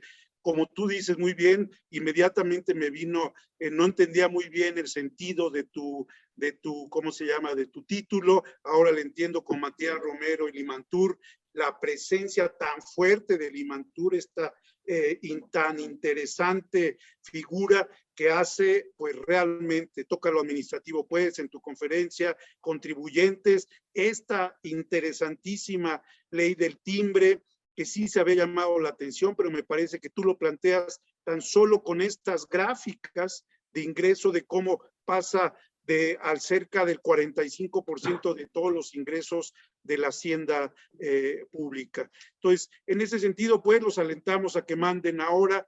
Yo tendría dos comentarios que me gustaría hacer y preguntas realmente, Javier. Ya lo planteabas en términos de los estados. Me gustaría un poco más si puedes ahondar en esto de la contribución federal, ya que es un tema esencial para los que estamos trabajando la primera mitad, cómo se va dando esta relación entre Estado-Federación. Tú marcas muy bien cómo ya en 1892, pues ya hay un control por parte de Porfirio Díaz, ahí sí como figura central, el control de todos los lazos, de toda la Cámara de Diputados y cómo lo está controlando. La otra, perdón que abuse mientras llegan los comentarios, es el ejército. Porque como sabemos, pues hay una imagen historiográfica que tenemos de cómo, pues sí, es un sistema muy autoritario, pero no va por el lado, y te lo pregunto, del ejército. Tal parece que hay una reducción muy notable. Y más se hace, al contrario de lo que, como se decía en el porfiriato, ¿cómo se llama? Mucha política, no, poca política, mucha negociación. Pues en este caso, mucha política, poca fuerza, no lo sé. Y la tercera que me gustaría mucho es estar relacionado, a final de cuentas, con un tema que tú ponías al principio, que era esto de la administración popular.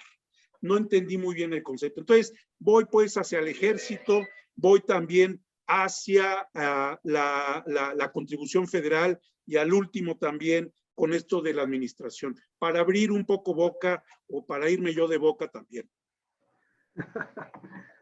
Bueno, pues son tres grandes temas que creo que requieren, merecen todo un trabajo. La contribución federal es realmente, lo hemos trabajado muchos y hemos aportado cada uno su granito de arena, ¿no? Justo en el libro sobre instauración de un régimen fiscal, hablo un poco de ello, de la contribución federal, porque en realidad, pues es como el Estado obtiene una parte de los recursos que se generan en las regiones, ¿no? Y para obtener estos, ¿qué legitimidad tiene? Y entonces, ¿cómo se relacionan estos dos? Yo he leído por ahí de algunos secretarios de Hacienda que se quejan que porque el gobernador no paga y el otro no pagó y el otro le quedó mal y el otro le redujo y el otro... Y durante mucha parte del siglo XIX eso sucedió. ¿Y qué pasa con el impuesto del timbre? Que el impuesto del timbre lo que hicieron fue que los contribuyentes en los estados pagaran directamente el 25% de sus impuestos que tenían que pagar al Estado con timbres. Es decir, se saltan al gobernador. Y eso fue Francisco Mejía, en el momento de Francisco Mejía, ¿no? Esta fue una astucia muy fina, una cuestión administrativa muy sencillita, como el otro, el problema que vimos con los comerciantes, es decir, ponle timbre a los clavos, oye, no puedes ponerle timbres a los clavos, quien vende fierros, tornillos, tuercas, imagínate. Entonces cambiemos la técnica de recubrimiento del impuesto. Y ahí fue el del timbre que hizo esa posibilidad. Ahora, Matías Romero decía, si las alcabalas desaparecen y el impuesto del timbre se afirma, entonces lo que podemos hacer es reducir la contribución federal. Incluso en un momento dado, para quitar las alcabalas, les decía, compartamos el impuesto del timbre, un porcentaje a los estados y a los municipios, ¿no? Había varias opciones que tener ahí. Pero bueno, dejo esto de la contribución federal para también responder lo del ejército. Es complicado lo del ejército, ciertamente muy complicado, porque reducir de 80,000 hombres que habían estado combatiendo durante toda la guerra de reforma, es decir, de 1857, 58 hasta 67, contra el imperio, ¿no? Todo esto, la gran guerra, la década nacional, ¿no? Entonces, es problemático. ¿Cómo esas personas que están ya acostumbradas a estar pues de ruta y en campaña, etcétera, las vas a licenciar? ¿Qué van a hacer? ¿Cómo vas a evitar que nutran bandas de zetas, perdón, de malhechores y de no sé qué, ¿no? ¿Cómo vas a evitar ese tipo de cosas, ¿no? Pues justo esto empuja un poco la revolución de Tuxtepec y empuja un poco las huestes que va a integrar Díaz. ¿Y qué hace Díaz cuando regresa al poder? Si vemos los gastos del ejército en ese momento suben mucho porque hay que pagar la revolución. Y después van a descender y descender los gastos de guerra y descender los gastos de guerra.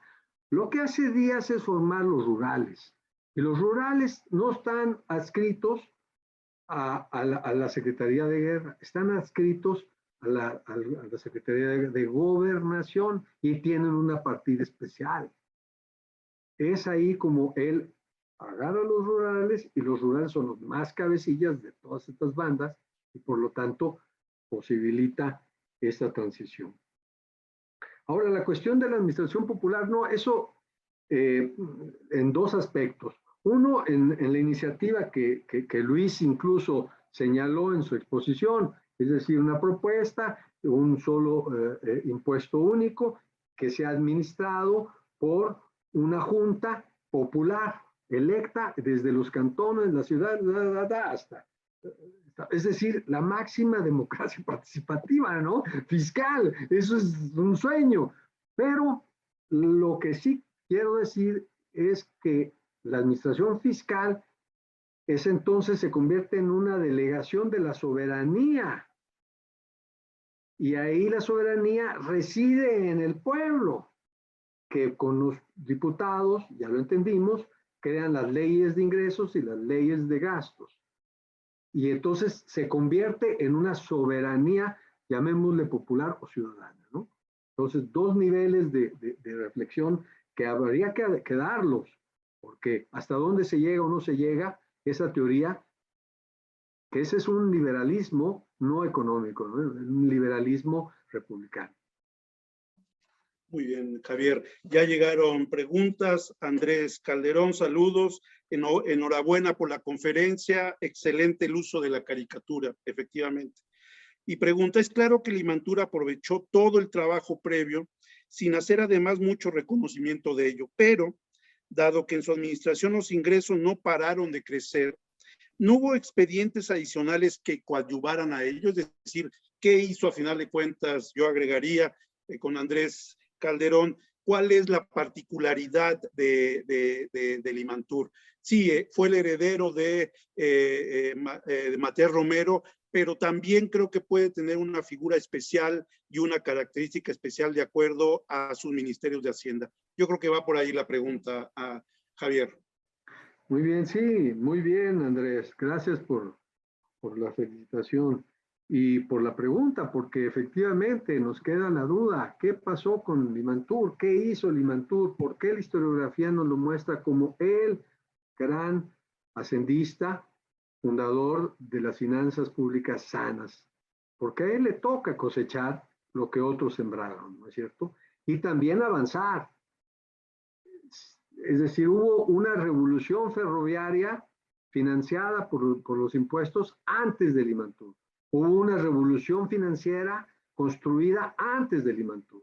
Esas dos revoluciones posibilitaron eso que caracteriza al porfirismo, que es un crecimiento económico acelerado que lleva a una cierta modernidad y que apoya a un régimen, a un político que es longevo también, pero que fracasa porque hay una revolución. Y entonces había que explicarnos qué pasa después de Romero y Limantur, cómo se transforma y cómo se ejerce esa soberanía fiscal, hacia dónde va, si es la soberanía fiscal republicana o una soberanía fiscal basada en una oligarquía. Habría que darle por ahí. Y claro, Limantur tiene mucho, la creación de bancos regionales, por ejemplo, sigue la cuestión de mejorar la administración, profesionaliza la burocracia. Yo creo que ahí Ileana Quintanar y Graciela Márquez Colín tienen mucho que decir al respecto y sería bien interesante escucharlas, ¿no? Tienes razón, Javier, sí, realmente los estudios también de la banca, etcétera, realmente son especialmente importantes. Qué bueno que sitúas también a Limantur en esta idea de la deuda también, de las exportaciones. Hay una pregunta, hago aquí en el chat, de Luz María Utov, te dice excelente oposición, bien ilustrada con las caricaturas de la época, y su pregunta es, ¿cuál es tu opinión de los superávits que logra Limantur? De nueva cuenta, Limantur queda muy presente. Bueno, mi opinión de los superávits es que es muy buena un hacendista que logra un superávit, un empresario que logra una ganancia, no una pérdida a la empresa, pues es un exitoso, ¿no? Había que ver cómo le haces si la empresa está en quiebra, sacarla, o si la empresa está en expansión, en crecimiento, llamémosle así, sacarla. Entonces, yo creo que los superávits de Limantur pues son fruto de esto que ya mencioné, de las dos revoluciones anteriores, ¿no? Que dan una consolidación a la economía minero agroexportadora. Esa es la base de la economía. Ahora, Limantur tiene mucha sagacidad y mucho, es agudo para el desarrollo de la industria, por ejemplo. Limantur da mucho leyes favorables hacia los textileros, hacia la cerveza, los cerveceros, hacia los que producen tabaco, cigarreras, ¿no? Él va muy agudo a transferir, a liberar de impuestos y transferirlos de otros lados. Por ejemplo, la cerveza la libera porque es una empresa nueva, pero al pulque lo castiga mucho, ¿no?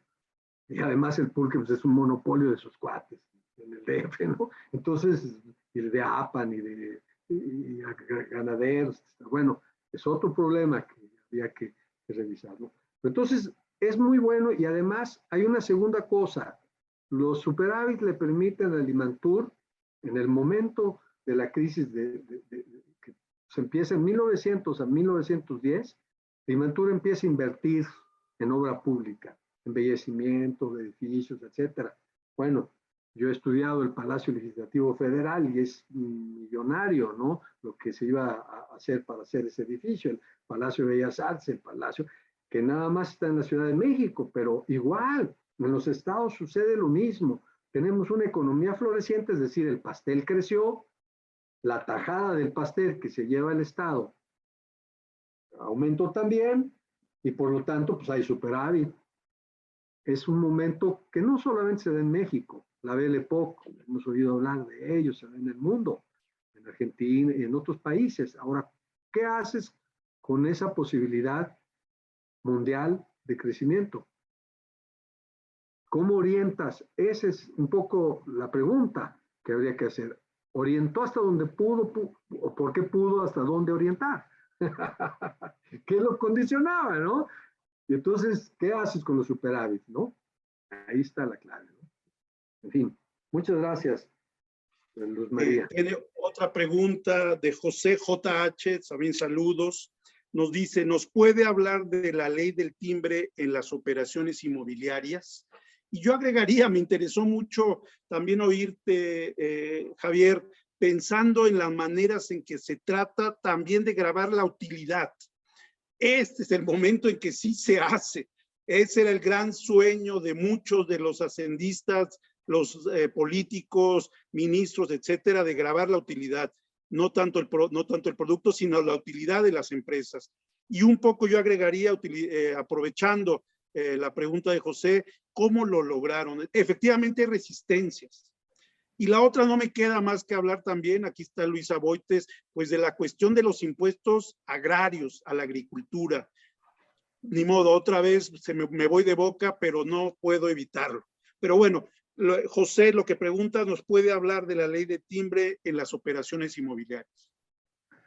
Bueno, ahí hay todo un cuentote, porque por un lado tienes la ley del timbre a nivel federal.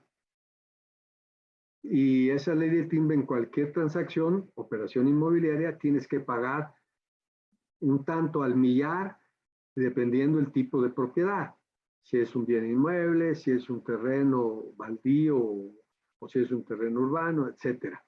Tienes que pagar en función del valor del inmueble un cierto porcentaje para legalizarlo. Sobre todo a partir de 1890, de la creación del registro público de la propiedad, pues hay ese impuesto del timbre para legalizar esas transferencias que autoriza la ley del registro público de propiedad, en que si usted tiene una extensión más grande en su rancho o en su hacienda, pues puede, esa demasía, puede legalizarla si usted paga el impuesto del timbre, ¿no? Y así se hicieron, pues, grandes extensiones, se hicieron, etcétera, la alianza con los señores de la tierra, ¿no? Entonces, bueno, es todo un rollo. Por otro lado, está a nivel del Distrito Federal. El Distrito Federal también forma parte de las rentas federales. Entonces, ahí también se aplica, y con más razón, los impuestos directos a las operaciones inmobiliarias. Es un poco el mismo esquema, pero más alto en el Distrito Federal. ¿Por qué? Porque a nivel federal, pues le dejas a los municipios ganar su ganancia, su parte de impuestos, y acá se la agrega, ¿no? Entonces, bueno, en fin, es todo un tema. No sé qué más. Sí, pues Javier, hay muchas oportunidades. Exacto, sí, es lo que iba a decir. Vamos a abrir también las posibilidades a los conferencistas. Hay varios aquí que estamos, tanto en Facebook como aquí también. Y si alguien quiere hablar, también sé que está Giovanna Zelaya. Bienvenida, Giovanna. A Luis, adelante Luis, abre tu micrófono, por favor. Comentarios, preguntas. Luis Jauregui, gracias. Muy interesante tu conferencia, Javier. Y es cierto, muy ilustrada con caricaturas, es el arte de la época.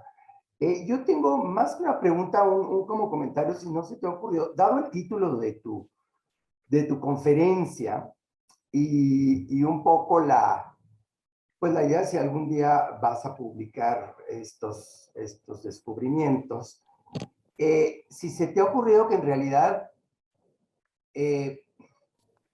nadie sabe para qué trabaja, las ideas de Romero, al menos las de carácter administrativo, son de Cangar Güelles, de 1811. Fíjate que yo me he preguntado siempre, bueno, desde hace muchos años cuando viajo, ahora ya no viajo, pues ya que, ¿por qué las casas de correos son tan grandes y tan fastuosas? Hay un elemento muy propio de la época, de finales del siglo XIX, tú lo mencionaste ahorita con lo de Bellas Artes y en tu libro muy, muy bonito sobre el Palacio Legislativo.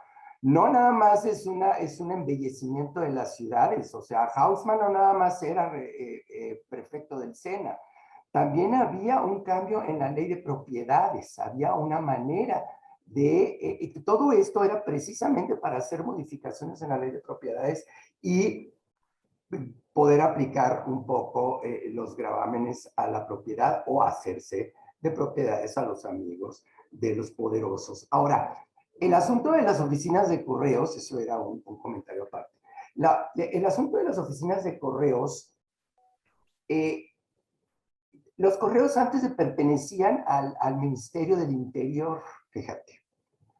Fue Guadalupe Victoria, Esteban en concreto, su secretario de Hacienda, su primer secretario de Hacienda, y movió las oficinas de correos a la Secretaría de Hacienda.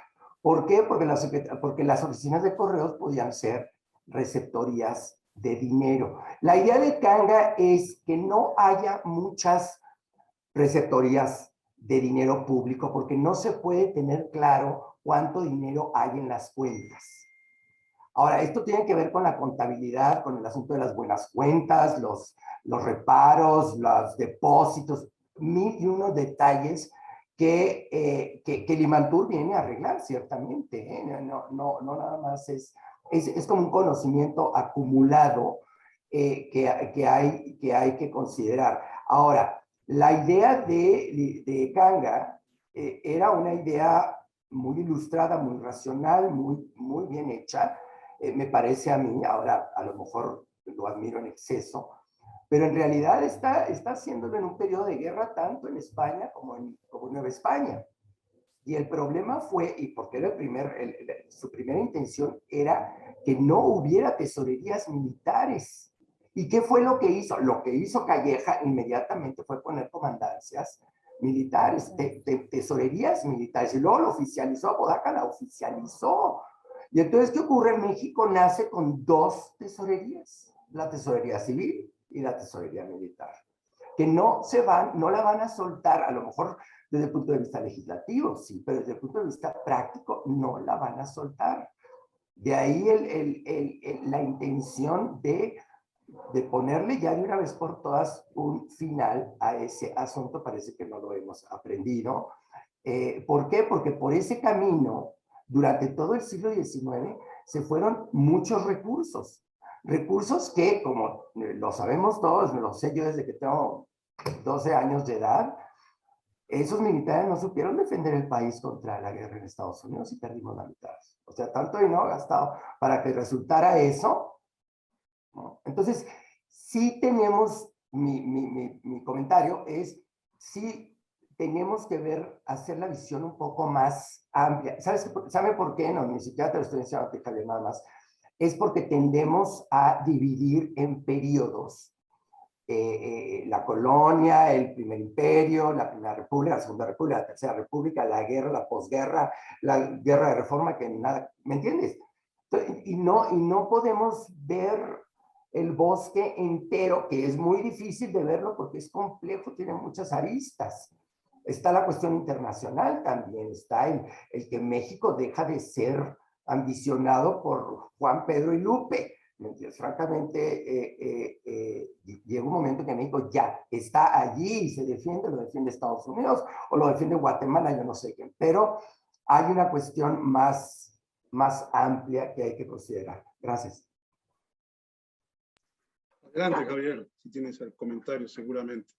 Sí, muy bien, Luis. Pues mira, tú has estudiado mucho la primera mitad del siglo XIX y creo que los estudios me inspiran también, ¿no? Y me has animado, en lo cual te agradezco personalmente para continuar estos trabajos. Y yo creo que Romero sintetiza como un historiador. hace un trabajo de historiador, hace una síntesis de ideas que van y que él va pescando en su revisión que hace, pero también tiene un modelo. Es ahí la otra cuestión, es el modelo republicano, ¿no? El modelo, y entonces combina las dos cosas, ¿no? Y por ello nos encontramos, algunas iniciativas pues vienen desde muy lejos, ¿no? Y bueno, en alguna manera las encontramos en el AGN, en toda esta miscelánea que hay ahí dispersa y que muchos han trabajado, ¿no? Y la cuestión del correo es bien interesante. En un libro que publiqué hace 6 años sobre correspondencia México-Francia, traté de hacer la historia de las relaciones entre México y Francia a partir de ver las cartas que atravesaron el Atlántico en los dos sentidos, de personajes diversos, que sabían escribir, pues sí, pero diversos personajes. Hay cartas de intelectuales, de políticos, de comerciantes, de esos barcelonetes de la Ciudad de México que tenían, ¿no? En el gran hotel este que está, que habían abierto una sucursal en Argentina, por ejemplo, que se llamaba también A la Ciudad de México, 1890, caray, mundialización, bueno, en fin. Entonces, y lo hice y vi cómo el correo es una cosa de modernidad también de los estados, de capacidad del Estado de controlar y de garantizar la correspondencia, la comunicación escrita en todo su territorio y de cobrar impuestos, obviamente, por ese servicio. Los recursos que se cobran. Por eso está ligado a la Secretaría de Hacienda, en fin, en ese momento, y le sirve a la Secretaría de Hacienda. Y lo otro lo desligaron, como tú dices, son las pagadurías, ¿no? Militares ahora, ¿no? Después. En fin, bueno, te agradezco mucho, Luis. Javier, Giovanna, adelante, por favor. Es muy grato que estés con nosotros, Giovanna. Adelante. Colegas, muy buenas tardes. Pues me uno a las felicitaciones ya dichas para el trabajo de Javier.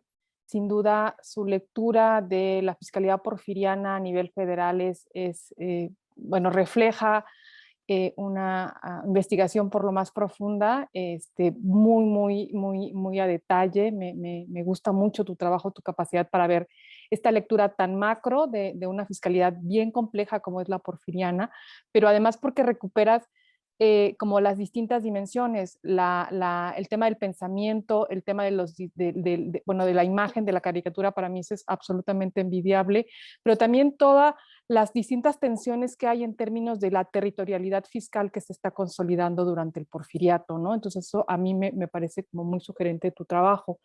Y yo quisiera un poco regresar sobre un tema que diste muy de pasada y que a mí es una cosa que me ha llamado mucho la atención cuando pensamos en los contribuyentes, en esta misión de largo plazo, que tiene que ver con las protestas fiscales y la movilización fiscal. O sea, esto me parece que es un tema que no hemos abordado, lo señalaste muy rápidamente y en tu libro, el primer volumen de una trilogía que se aspira mucho, no se abunda sobre ello, entonces yo quisiera saber si lo vas a abundar más adelante, pero me parece muy sugerente porque también nos da otra lectura del régimen, ¿no? Es decir, tenemos muy claro las distintas formas de fiscalización, las distintas escalas, y creo que, digamos, alguien que trabaja, en mi caso que lo trabajo desde el estado de Veracruz, me queda claro que hay dos órdenes de gobierno, dos jurisdicciones de gobierno que se están peleando por el mismo contribuyente, ¿no? O sea,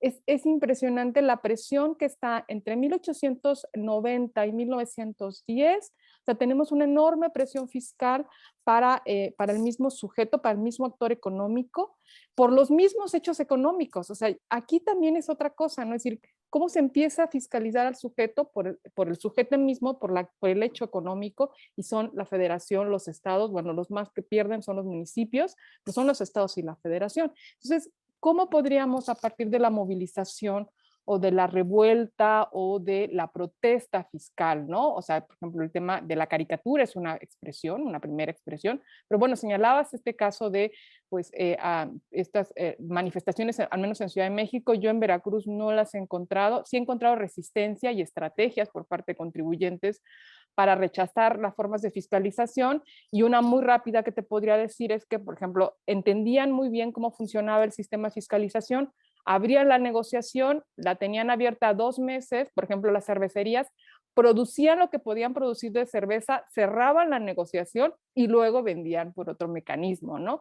Esas también son formas de resistencia fiscal, y que las vamos a encontrar precisamente en este periodo. Entonces, no sé si podrías retomar eso. Muchas felicidades, me encantó la exposición. La cuestión de, veo que se me está yendo la luz. No preví tanto, Pero pero te se vemos me ve, muy bien, Javier. Tu Sí, luminosidad bueno. es muy fuerte, así que no te preocupes. No, pero la luz mental, no, no es cierto. No, Eso lo dudo, pero bueno. te agradezco mucho, Giovanna, porque tocas un aspecto que es un poco estudiado o nada estudiado, que son las revueltas fiscales. Y pensemos en que son las primeras, las revueltas fiscales, es decir, la independencia de Estados Unidos es contra el té, los impuestos al té. En Francia es lo mismo, Le Cahiers de Doléances es, sobre todo, nos están haciendo pagar y pagar y pagar, ¿no? Al tercer estado. Y, y, y bueno, y vayamos hasta hoy, pues igual. Es decir, no hace poco en Chile, los problemas, no hace poco todo lo que el Fondo Monetario Internacional obliga a hacer a los gobiernos es reorientar su política fiscal y genera protestas, etc. Ahora, genera protestas. Pensemos un poco más allá. En el 19, bueno, pues tenemos cuál es la población urbana. El porfirismo, pues, ¿qué será? 20% quieren de la población urbana. Estos son los que tienen directamente, van a estar afectados directamente por el cobro de impuestos, ¿no? Claro, de esos 20%, ¿cuáles realmente pagan y cuáles realmente no pagan? ¿No? Y cuáles tienen la capacidad de sublevarse o de protestar. Acá, en mi ejemplo, vimos que protestan, sí, protestan, porque hay ya el antecedente de que los comerciantes hicieron una gran protesta, bloquearon una semana, y por decirte algo, dicen que las grandes ciudades, por ejemplo, en el Monitor Republicano decía Monterrey, Orizaba, Veracruz, Zacatecas, Puebla, Tampico, enviaron cursos y protestas al secretario de Hacienda sin obtener resultados. Es decir, sí hay protestas, y al menos en ese momento se escuchaba que había estas protestas.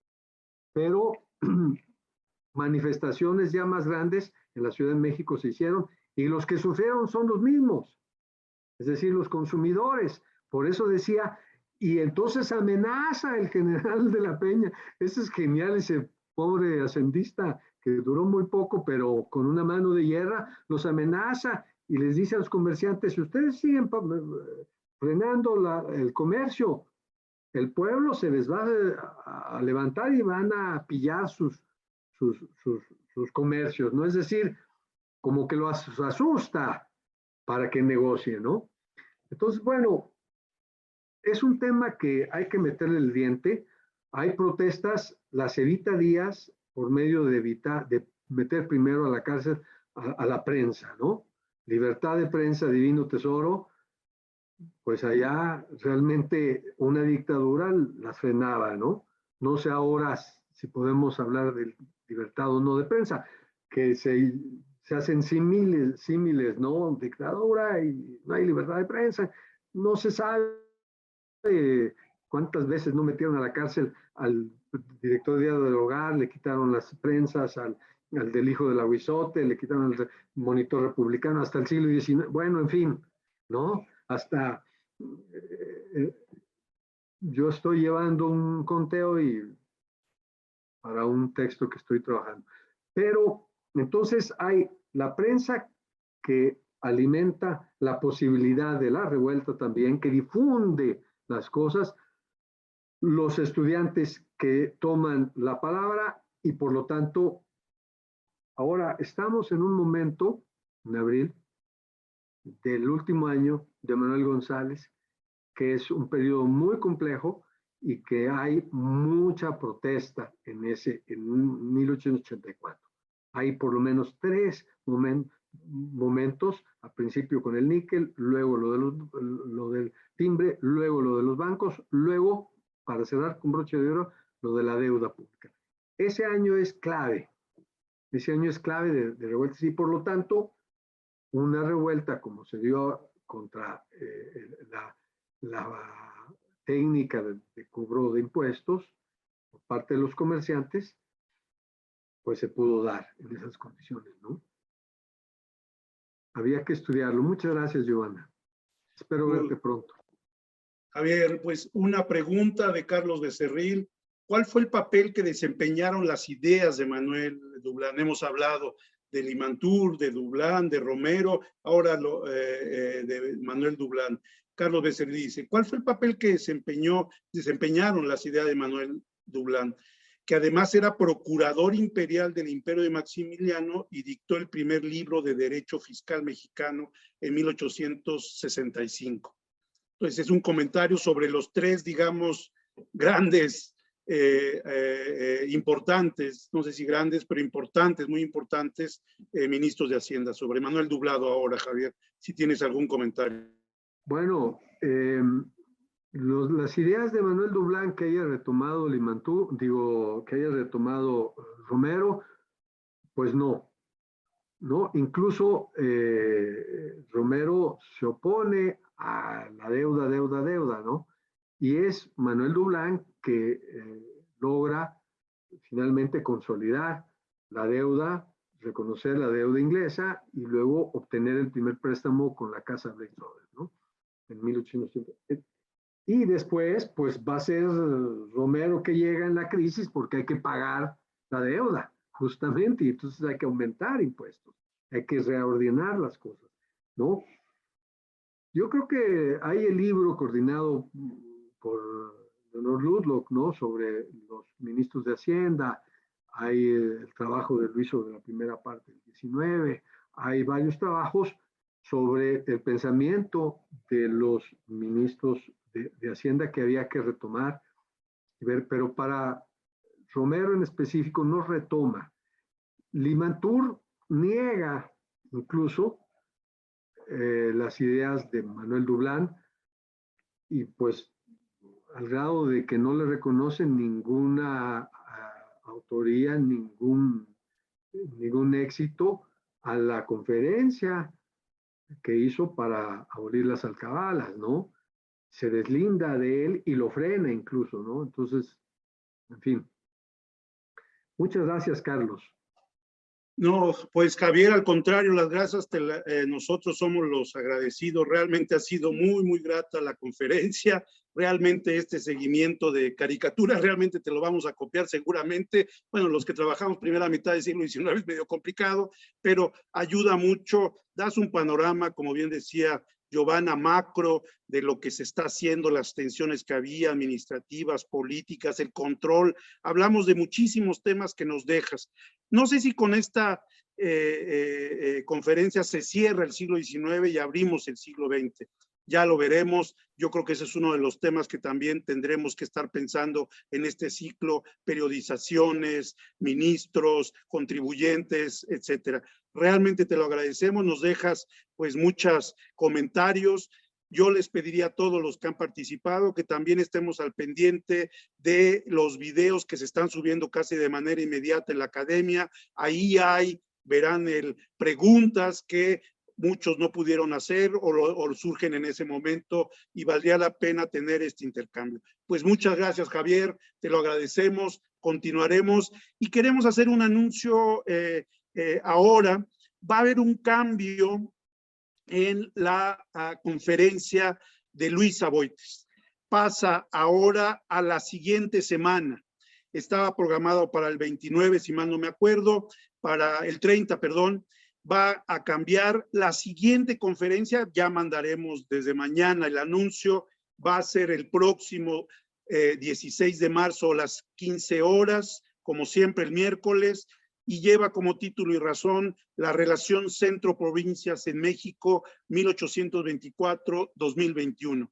Acercamiento desde la historia fiscal, que va a ser, ahora va a estar Luisa Boites. Entonces los esperamos a todos de nueva cuenta, agradecemos desde la academia, desde el Colegio de Michoacán, desde el Instituto Mora y desde cada una de estas instituciones su generosidad, tanto de los colegas como también de los que nos están siguiendo en Facebook. Pues muchas gracias, Yamín, te agradezco para que cierres. Y buenas tardes a todos. Pues así es, nos vemos la próxima semana aquí en nuestro ciclo para dar continuidad pues a él. Y recuerden, los invitamos a revisar nuestros programas de los siguientes ciclos que van a dar inicio, los que están corriendo y los que estamos por comenzar. Así que los invitamos a que estén pendientes en nuestras redes sociales y también pues en nuestra página oficial de la Academia Mexicana de la Historia. Que tengan muy buena tarde. Nos encontramos la próxima semana.